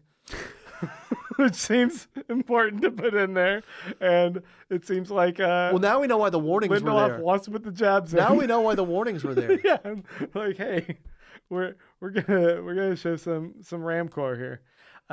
Wait. Is that called Ramcore? No. What are you doing every day while I'm at work? Stop. Are you on Urban Dictionary? I wanted to go into Mike Cube's moment. Okay, nice segue. It's an I would evasive maneuver, actually. yeah, and I would like to hear Hugh's moment. My Cube's moment was the phrase "squid pro quo." Oh yeah. I like that was like my second place. When Keen says, "I want to have a squid pro quo," I thought that was such a cute and clever line in this, and the idea was the quid pro quo was for him to take Angela out of the picture, sell her out, and make her be the fall guy for the murder, in order to kind of clear up that whole investigation. And hopefully, I would assume, the end goal is to have Lori Blake out of there, because I bet Senator Keen is much more afraid of the FBI and Lori Blake being involved in the picture here. Deep state. Yeah. Yeah. So yeah, I love that, and I think that how powerful and how prevalent the term quid pro quo currently is. Mm-hmm. Just completely played in their favor. I wonder if this was like one of the South Park things where they like write last it like a minute week addition, before. Yeah. and they like did a reshoot, or if like it just kind of was kismet. Because I'm sure they shot this a little bit ago, given like how HBO kind of rolls out their shows. Yeah, I mean, which we don't really need to use that phrase because there are such more apt phrases to use other than quid pro quo. Well, you're a lawyer. I'm not. Like bribery, bribery, like extortion. Like admitting it on camera every other day and on a tweet. No, but speaking of admitting things, I thought it was actually okay. Go more endearing that Sister Night admits what she knew to Looking Glass about like all of what like she confided in him at his desk, like, look, I think my grandfather did it, but he's 100 years old, he couldn't have possibly done it, I did hide the evidence. And that's she straight up confesses because she trusts that and guy. that's what I thought was so beautiful. I mean, okay, and also looking at the scope and kind of like sphere we're working with here, right? Last week, I thought her story was so huge. It was so international. We're warning about the Vietnam War and everything like that, right? It was like, and then here is this podunk guy from Oklahoma that lives in a bunker. We're like, fuck him. You know what I mean? And now we go to, well, not fuck him in a negative way, but it's like, okay, he's kind of small potatoes. Fuck him in like a positive, like Hooded Justice way. Yeah, like don't turn your head when I'm giving it to you, but just trust that I'm giving it to you. So, yeah, so we're looking at, now we look at, whenever she said that, I kind of thought, okay, beautiful moment that she's admitting something to him, but also, oh my God, she's like small potatoes, and now he's the one who's in this like multi-level governmental conspiracy, blah blah blah. You know what I mean? Like now all of a sudden her stuff seems like small potatoes, and it's not. And it's just this great storytelling where he can just expand characters' stories to these levels that are just totally engrossing. You know? So I don't know. It was really good. I liked it. Another kind of fan thing was whenever he sat in front of all the screens. I'm talking about obviously Looking Glass, Wade in the mall or warehouse, wherever he's in front of all the TV screens, right? Right. Adrian Veidt. Kind of like the Veidt throwback. Yeah. Whenever he's saying, hey, I have this small disc, which, again, I don't know why they have discs, but I guess the reparations committee, not reparations, what's it called? Because appropriations. There was this huge Luddite rejection of a lot of technology for a while because they were afraid of of the cancerous effects or like whatever was potentially talking to the aliens. They talk about it in the PDPD. Oh, thank you. I was gonna say I don't have that access. But Okay, cool. But Yeah, but also cool. you're a Luddite yourself, so you should completely. So he had he had understand. a Nintendo GameCube disc, okay, Right. and yeah, he had an SSX Tricky disc, which was that not one of the best fucking games, man? SSX Tricky was so good on the GameCube. So he has this disc, and I remember thinking, fuck. That's when I really thought, this is like Lost. You know what I Right. mean? Like when we see the basketballs shooting around, I was like, this feels like Lost. It felt so good. Right. And I thought, God damn, he's going to put the disc in and then it's going to cut to somebody else and we're not going to see it. But then when it stuck on Veidt, I was like, oh, this is like a fan indulgent. This felt like Game of Thrones, like last season, just seeing dragons like crazy. He was indulging us. Because did you expect to actually see Veidt talking? I knew Veidt was going to be talking. No. You But- know what I thought? I thought it was actually going to be the interrogation with Lori. I thought they were going to have that Oh, on fuck tape. no. I thought it was going to be her saying, here's what happened. No. I didn't think that Veidt himself was going to be admitting to it, and that was the evidence they had. I thought it was Veidt for But sure. I love how they de-aged him. He looked really good. Oh, yeah. No, I totally didn't think it was going to be him. Let me ask you this. Have you seen Captain Marvel? Yeah. How do they de-age what's his name? Samuel L. Jackson? Yeah. And they've been doing it in all the Marvel movies, man. Okay, I don't know. I don't pay that much Remember attention. they do skinny little scrawny looking Steve Rogers when they took Chris Evans and put him in that little body? yeah. Then they had little baby Oh, face. I thought that was a different actor. Robert Downey Jr. No, that was him. His face on like a different person's Holy body. smokes. I had no idea. Robert Okay. Downey Jr. They de-aged him for that one scene in Civil War. Okay. And yeah, they've been doing that. So they're And, just like, good at that. They're really good at it. And then you look at Will Smith in Aladdin, you're like, is that also Disney? I haven't seen that. Why does that one not look as good? I haven't seen that. Yeah. Okay. I didn't. Okay. Thank you for answering that about Yeah. Captain Marvel. Anyway, Yeah. No. Really good scene. I was surprised they did that, and yeah, pretty wild. I mean, again, this was like if you haven't read the comics, like go back and read them. You know, I mean, it's not going to take that much time. It's a lot of fun. absolutely. Yeah. Okay, I think we can go ahead and put a pin on this. How long have we been talking here? It's been an hour and 46 minutes. Yeah. I think we've all decided that it's Io for sure. It's definitely IO. And he said save med, Mm-hmm. and because he was thinking about Club Med Club Med. or our Medicare system. And no, I mean, I'm excited. Do you know? Okay, so you know the preview. Don't ruin things for me. The next one you say is going to be kind of a throwback on Angela. Yeah. Are we going to see Vietnam and stuff, like when she's a kid? It's Angela taking a bunch of... Do you want me to say? Like what I saw? 8 words. Nostalgia. You're counting. Nostalgia pills take Angela into Will Reeves' memories. Whoa, not bad. Huh? Okay, 8 words. Had to count it. That's our haiku. I mean, kind of. It's not IQ. Hey, but- dude, good talking with you. Obviously, this week you mentioned we might have something great with a certain celebrity. Well, yeah, we might have an interview on Tuesday with Carly Rae. We'll try and put that up right away after we get it locked down.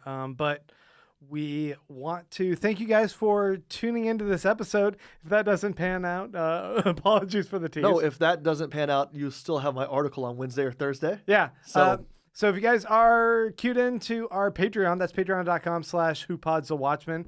We appreciate all the support. We are putting up supplemental information and material of our own over there. So we want to say thanks to you guys who've already supported us and encourage other people to do it because we are trying to build our own sort of cult. Oh, I was going to say just pay for the beer and cider. We're trying to pay for the beer and cider, scotch. but build and for the hosting. But And obviously, I know that you pay attention to social media in a way I do not because I don't have any. But if people want to like obviously chime in, I know we've really appreciated that. What? You're about to tell people to slide. I know. No one's sliding it anywhere. I know what you're going to say. It's cold right now. It's kind of getting towards winter. I know you don't want anyone sliding into anything. But I know that, like, obviously we've got some really good comments and feedback from people, so we really appreciate it, and it's a lot of fun. This is the whole point of this. So if people have stuff like that, please keep it going. Yeah. We appreciate all of your support, guys, and we will be back again with a midweek check-in for just the podcast, and our video series will be back next Sunday. Looking forward to it. And that's kind of getting close to Thanksgiving. Yeah. So awesome. Have a good night. All right. Bye, guys.